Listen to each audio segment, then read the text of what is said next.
Some more economic relief could be coming for Canadians as the Bank of Canada is expected to cut interest rates for the third straight time tomorrow. The last cut was in July when the benchmark rate dropped to 4.5%. Most economists are anticipating another 25 basis point decrease, but we won't know for sure until tomorrow. For more on the upcoming rate decision and what it means for you, Claire Fan is an economist with RBC. Claire, thanks for joining us. Welcome to the show. Thank you for having me. Okay, so it seems to be unanimous out there that there's a rate cut coming tomorrow. What is driving this unanimity? What is the bank looking at that will say it is a time to cut rates again?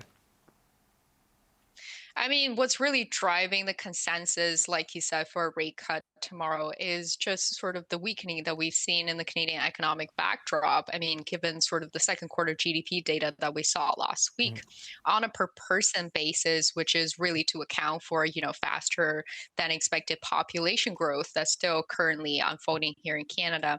So on a per person basis, we are seeing the seventh consecutive decline out of sort of the past 8 quarters in per capita GDP, and that's really just incredibly weak backdrop essentially, and that's really again telling us that interest rates do not need to be at as high as they are currently, and sort of underpinning the expectation for more Bank of Canada rate cuts.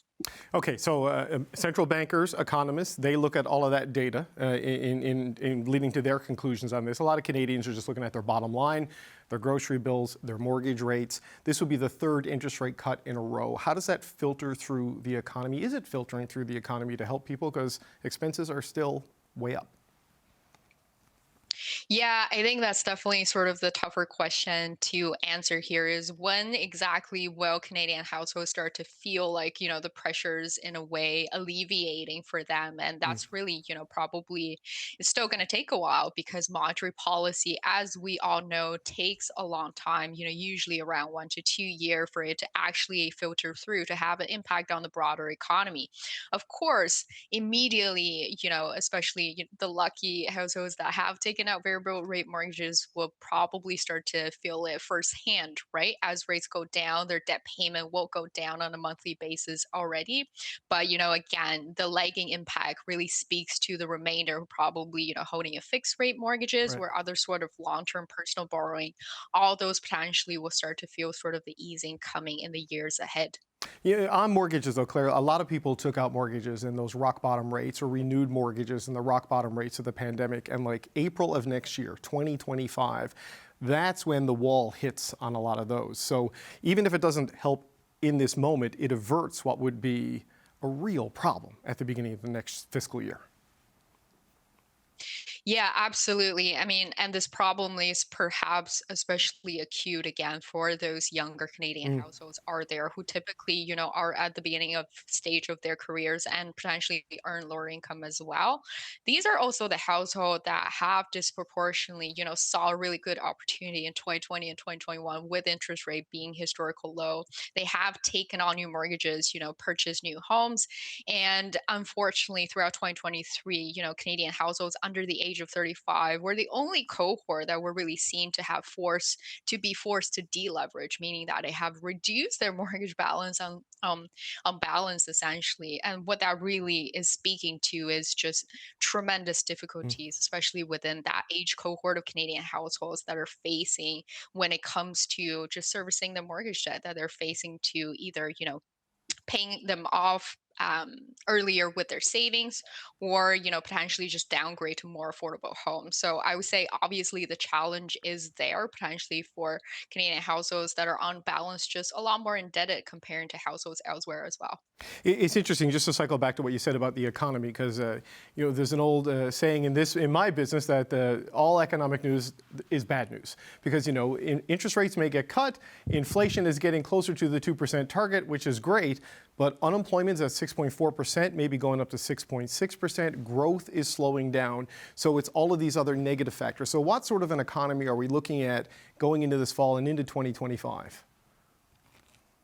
Right. Like you said, really, and we talked about some of the GDP numbers already, but conditions as they stand are not particularly, let's just say, friendly, especially for, again, those households that are either younger or earning lower income versus households that have potentially accumulated some savings, potentially a bigger sort of cushion as well against some sort of the challenges that households have been facing in the past. But broadly, as it stand, again, you mentioned sort of the deterioration ongoing in the labor market as well, and that's an incredibly important point to make here, which is that impacts household income, which is the most important backstop when it comes to how households can really support their spending during challenging financial times.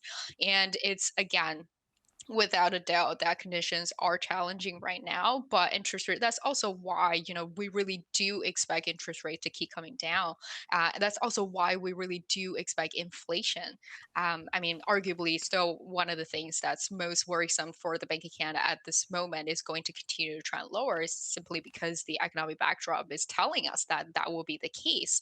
And given that sort of expectation, moving forward, moderate deterioration in the economy, we're probably getting closer to the end of this year or the beginning of next year is when we really do expect to see again, half a year, 3 quarters after the initial rate cut, that things will start to come Right. around or recovered a bit more, especially on a per household basis. So where do you see the sweet spot for interest rates going? I mean, essentially free money that we saw, out of the global financial crisis. It seems like those days are behind us because they don't want to overheat things too much. But housing affordability is a concern. Mortgage rates are a big part of that. Where do you see the bank settling to sort of keep its inflation rate on target, but also make it easier for people to buy property? I mean, like, I think sort of the movement or the direction of what the Bank of Canada called the neutral level of interest rate is really, it's been moving higher for all of these Yeah. different reasons that you just outlined there. There are a lot of uncertainties. And even as we are coming out of this inflationary period moving forward, I think we can all agree, even domestically, when it comes to labor shortages issues, a lot of the other capacity constraint, globally, geopolitical concerns, things will, the outlook for inflation is that risks are to the upside, Mm. right? And Mm. given that sort of an outlook, I think it's perhaps reasonable for us to expect interest rate to land at a level perhaps that's a bit higher than where they started to increase from ahead of sort of the inflation shock over the past 2 years. And their own estimate for a neutral rate is 225 to 325. So that implies somewhere in the middle, 275 is roughly the midpoint. And that's really, where we do expect the bank to be lowering the overnight rate to we're close to. But overall, even Macklem himself has mentioned before that neutral rate is nothing but a concept. It's really hard to find that sweet spot. And what they can have or what they can look at currently is purely economic data, and that's going Right. to be again moving forward the most incredible or important indicator for them to judge, just the state of the economy and where interest rates or how interest rate cuts have been working to filter through and easing sort of the challenges faced by Canadian households. Yeah, and as you say, there's a lot of volatility and a lot of risk. There's a restructuring happening at the bottom end of the labor market, which changes the temporary foreign workers and international student work caps. So if you look, so it could all change. So if you're looking ahead to tomorrow, just a quick final point, what's the one thing you're going to be looking for in Tiff Macklem's reasoning when we get it?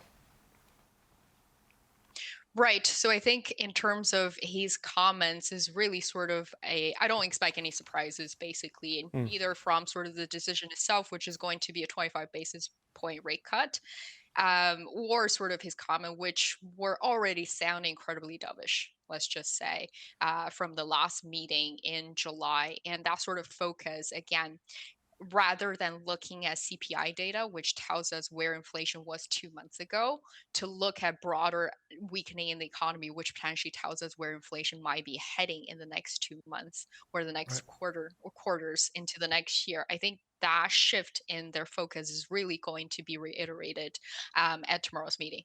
Okay, Claire, it was good to meet you. That's Claire Fan, an economist with RBC. Thanks so much.